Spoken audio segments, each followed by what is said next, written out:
มาพากันมายางเลาะลิ้นระวังนะบุนี้มันพลาดตรงไหน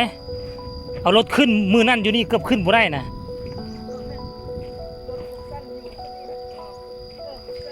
มันละทางเงียงนะเบิ่งนี่ขั้นเขาบ่ตัดทางนี่คือสิคักท่านผู้ชมนี่นะ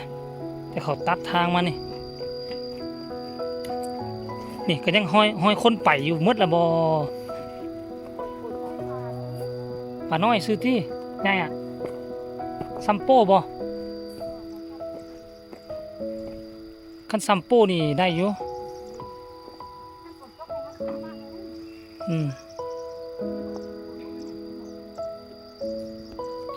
เด็กเขาเลี้ยงวัวก็เลี้ยงควายเต็มยันสิพากันมาหานอพากันมาหานออันนี้เลยเป็นก่อไผ่เขาเนาะบ่ถ้าไปเอาไปเบิ่งอยู่พุ่นเอาเบิ่งก่อไผ่คนอื่นอันนี้ก่อไผ่หน้าเขา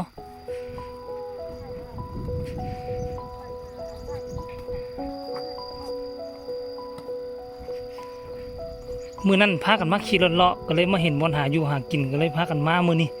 มือนั่นมือบอกอุปกรณ์มามีหลายแต่ว่ามือนี้นี่ลองเบิ่งดูมือนี้เอาอุปกรณ์มามันสิมีบ่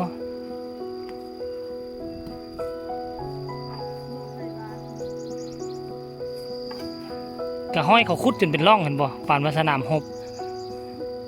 เป็นร่องอ้อมอยู่เจอนอแล้วว่าซั่นออกจากบนจอดรถมานี่100 เมตรนี่เจอละ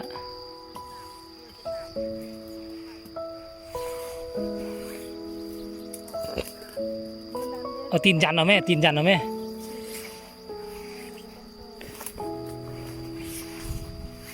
ต้มก็น้ำจืดชิตาย ต้มน้ำ2 หม้อแล้วก็ยังบ่นั่นอยู่ไปเอาเลิกปั่นนั่นแค่วเอาครึ่งกลางไหม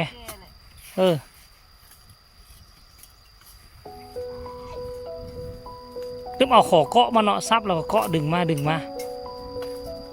นี่ได้แล้วโอ้ทุกคนนี่โอ้นะนี่กระเป๋าไซนอเนี้ยเป๋าไซนออันนั้นแซ่บนะอันนั้นหวานกว่าคล้ายๆนอดินเนาะอันนั้นคือนอดินโอ้ยบ่เอาสั้นโพดเปียวอยู่ทางหน้ายาวกว่านี้นี่ตัวนี้ง่อยจะกกบ่เห็นวะ งูจิจับตาอันนี้นอตาเนาะเขาเนาะอยู่ในมักตัวใหญ่เด้มันเข้าบ่ได้เนาะนี่พี่น้องโอ้มีอยู่นี่ก็มีเฮ้ยเอาเสียมาเฮ้ย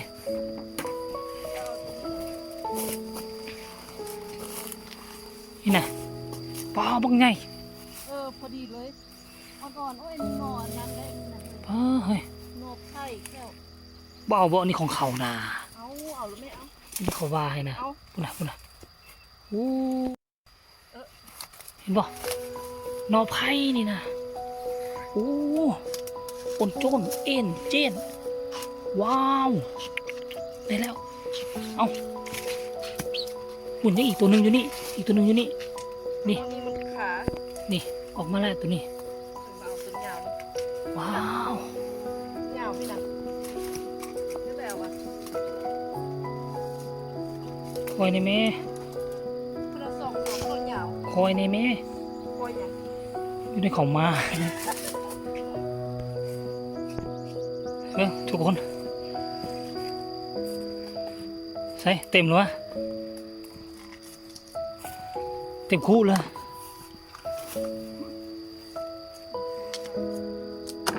บุขึ้นนองมือนั่นไปแสดงว่าไผ่นี่เขาปลูกอยู่หน้าเขาสู่ไปลอยของเขานี่มาเบิ่งว่า2 สาวมื้อนี้สิได้เต็มคู่บ่แต่ละคนเอาคนละคู่ก็พอละ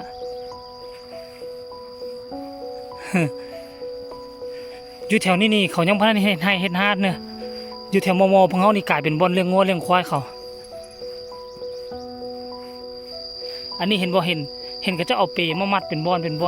บนมัดเป็นบอนนอนพักผ่อนเขาเลี้ยงงัวเลี้ยงควายเห็นบ่แถวนี้นะนั่นก็กกมะขามใหญ่โอ้นี่อันนี้มักตาลเห็นบ่กกตาลเห็นบ่หันหอนยามมันแท้ๆก็เขาก็สิมาเอาคือกันมาเอามักตาลไปเฮ็ดน้ำหวานนี่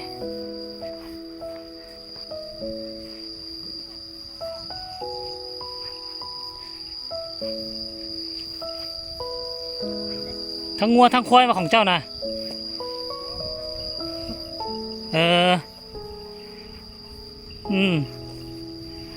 โอ้ต้นอันนี้ต้นตาลเหรอคือใบข้อนี่เนาะท่านผู้ชม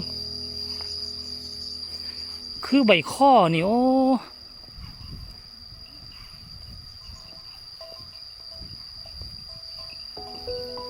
นี่อันนี้ก็กกตาลอีกแล้วเห็นบ่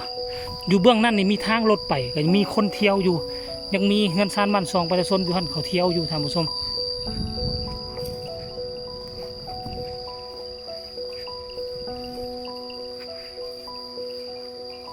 นี่เขาต้องไปนี่ลัดไปนี่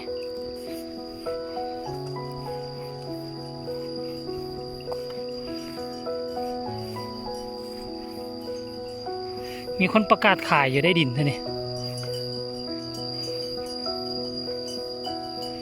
โอ้มื้อนี้น้ำจากใสไว้เนาะ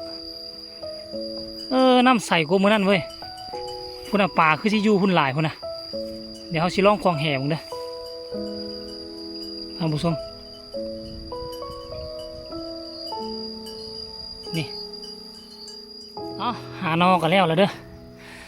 ผู้หญิงก็หานอผู้ชายก็ควงแหเขาก็ได้ซ้ำนี่ละขึ้นก้นคล้องพอดีได้คาบ1 มื้อแรงนี่ซุมเฮาก็สิพากันเมื่อบัดนี้ไปเบิ่งนอเขาเจ้าได้หลายบันไดเดี๋ยวผู้หญิง2 คนเขาไปคุณเต็มคูนี่ขั้นเขาไปซื้อนี่ก็สิประมาณ50,000ดิบ่นะเป็นแสนบ่อันได้หลายสุดก็คือสุ่มนี่แหละก็เคลียร์เอาล่ะ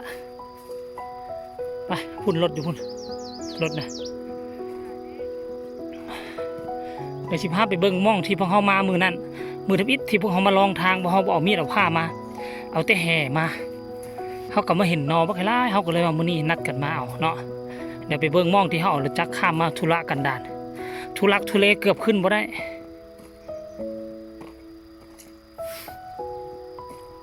นี่นะความจริงมันมีทางมานี่เนาะแต่ว่าก็มีคนเที่ยวแต่ว่าเจ้าของเขาบ่ให้เที่ยวมันเป็นดินส่วนบุคคลนะเขาก็เลยจกดินนี้ออกว่าซั่นเด้โอ้ตาย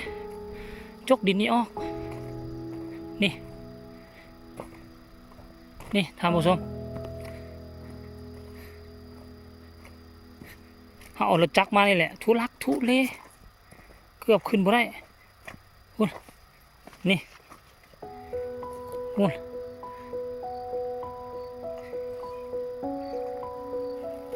มันไม่ดินลายห้วยลายห้องดินค่อยกระจกห้องดินเจ้ากระจกห้องเพื่อหวังจะให้มีหนองปูหนองป่าเข้าเขตหน้าตนเองแล้วก็หานะอันนี้เป็นคลองลักท่านผู้ชมเนาะเอาคลิปนี้ฝากฝังไว้ที่นี่แหละฝากทุกคนกดไลค์กดแชร์ให้หน่อยพบกันใหม่คลิปหน้ากันแล้วกัน